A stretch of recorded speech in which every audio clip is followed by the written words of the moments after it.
Welcome. I'm PJ Tanner. Along with me today is General Counsel for the Sheriff's Office, Daniel Gourley. And we're going to talk about a new law that was just signed by the governor on March the 7th. And there's a lot of information here. We're going to try to get to it as quickly as we possibly can.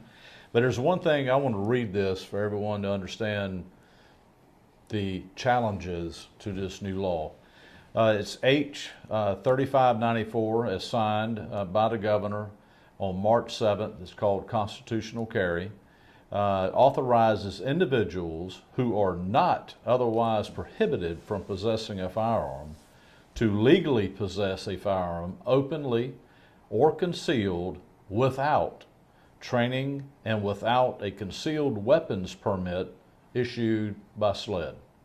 And that's what we're going to talk about today. I know Daniel's got a lot of information from the legal side, and we'll just talk about this in general to give our audience, which is our citizens of Beaufort County, kind of a snapshot of what constitutional carry means, not only to the state, to the citizens, but also the impact it has on law enforcement. So I'll let you touch on whatever parts you think is important to start out with. All right, so first and foremost, obviously, as you just stated, the law now allows for open and or concealed carry without a concealed weapons permit. It reduced the age from 21 down to 18 years old, so now any 18-year-old can lawfully open or conceal carry without any sort of training or any sort of permit whatsoever. Another major change in the law allows a weapon to be stored anywhere throughout the vehicle, as opposed to a locked glove box or a locked center console when we had the prior law. So those are the 2 to 3 major changes that we now see with this new bill that went into effect on March 7th. Now I know that the new law requires SLED to provide training for those who wish to continue the CWP process, concealed weapons permit process, because it is necessary to have a CWP if you travel to other states that also allow open carry or concealed carry. So that's important. It also establishes state-funded firearms training that will be done by SLED, and I believe the law says twice a month within each county. Yes, sir. So that says that we'll get training in Beaufort County at least twice a month. I think that's important for people to know, because I think hopefully, because of the first little bleed-in I had that I read, is that people will understand the importance of getting the training that we feel is needed and necessary to carry a firearm about your person for your own protection. Certainly. Of course, it talks about increased graduated penalties within the law. I think that made it more palatable for people to try to get their arms around the open carry concept. It talks about real felon in possession. That part of the law, hopefully all of our folks that are listening today doesn't have any concerns about any of that because they're law-abiding citizens. Increased penalties. You covered firearms and vehicles. Before, firearms had to be locked in a locked compartment in the vehicle. Correct. But now? Fair game, anywhere throughout the vehicle. Okay. All right.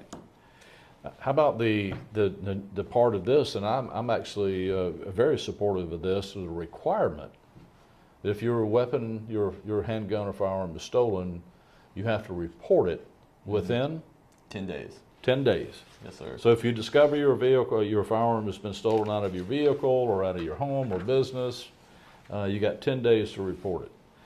It also talks about prohibited locations. Why don't you talk a little bit about the prohibited locations, and the signs, those private businesses who wish to not have someone carry a firearm within, what they need to do to keep people out. All right, so just starting with the prohibited locations under our new statute 162320 that's been amended, it deals with 11 particular locations where guns cannot be open or concealed carried into. So that includes law enforcement, correctional or detention facilities, courthouse, courtroom, or other publicly owned buildings, whether owned by the state, a county, a municipality, or other political subdivision.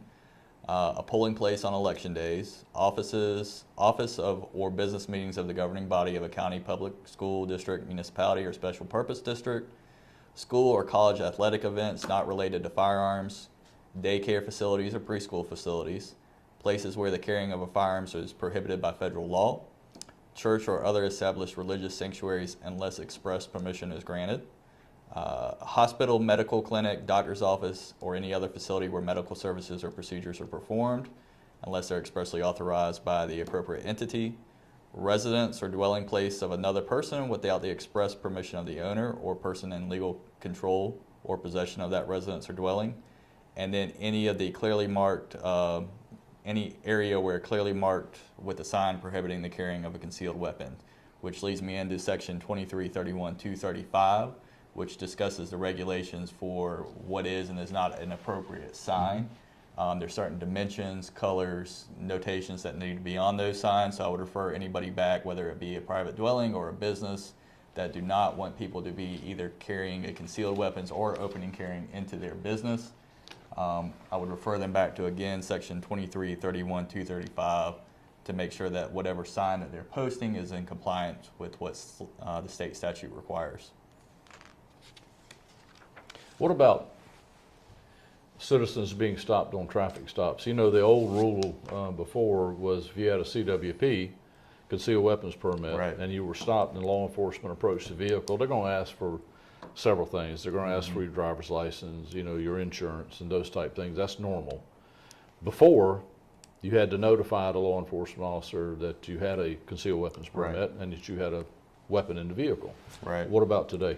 So the law no longer requires that there's an affirmative duty for anybody, whether they're openly carrying or concealed carrying, to notify law enforcement that they have a weapon in their vehicle.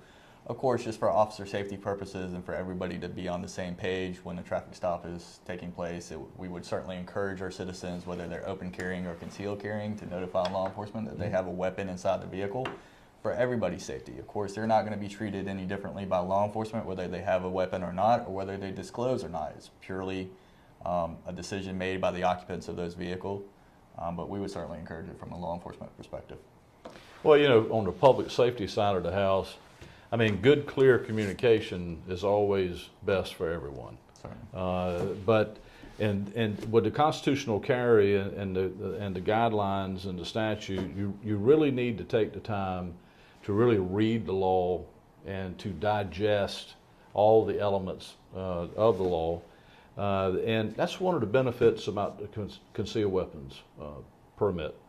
The fact that you are getting trained, there's proficiency in the handling of the firearm, there's safety factors involved in it. But the biggest thing for us, for law enforcement, is the comfort. To get your CWP, that gives us a real good feeling that you have had sufficient training, that you understand the liabilities, you know which end of the gun to hold and where to put the ammo, because there's proficiency in not only using the firearm but also the handling of a firearm within itself. But I think it's best for citizens to seek out the free training that's going to be provided by SLED. And if SLED gets overwhelmed as a part of the law, it also allows them to kind of subcontract with other instructors around the state to make sure that those who wish to be trained appropriately in this, that they'll seek training and they'll do it, and it'll be free of charge. Certainly. So what's your feelings on that? Yeah, I mean, obviously any sort of training with the concealed weapons permit class is always beneficial, so that you know what you're doing when you're handling a weapon. And we would always strongly encourage anybody to attend those classes, given that they are now free through SLED. Like you stated, they're going to be occurring on a bi-monthly basis for all citizens of Beaufort County. And so we would certainly encourage anybody who is interested in carrying a weapon, whether it be concealed or open carry, that they seek out that training that's readily available to them at this point in time. I think it's just, you know, it's so important on the training side of the house, but it's also extremely important, and we strongly encourage those to get training. But the biggest part is to understand the use of force. If you're carrying a firearm for your own personal protection, you need to understand the liabilities and the deadly force and stand your ground and all the other things that apply to using that firearm for protection. So I mean, it's a constitutional statute. There's no question about that. We believe in the Second Amendment. You know, again, we're kind of in a post situation now because we're doing a lot of in-house training to make sure that our deputies are fully aware of the changes in the law and that they fully digest those changes and make sure that we're not making any mistakes in the enforcement of the law. So, Right. Daniel, I appreciate your time. Yes, sir. And please read the statute, seek training. Don't let the CWP program fall too far away. Right. I think there's an absolute advantage to that, and also understand what your liabilities are in carrying that firearm. I appreciate you listening to us, and hopefully we have given some information that will help in whatever decision you may make. And I hope you all have a great day.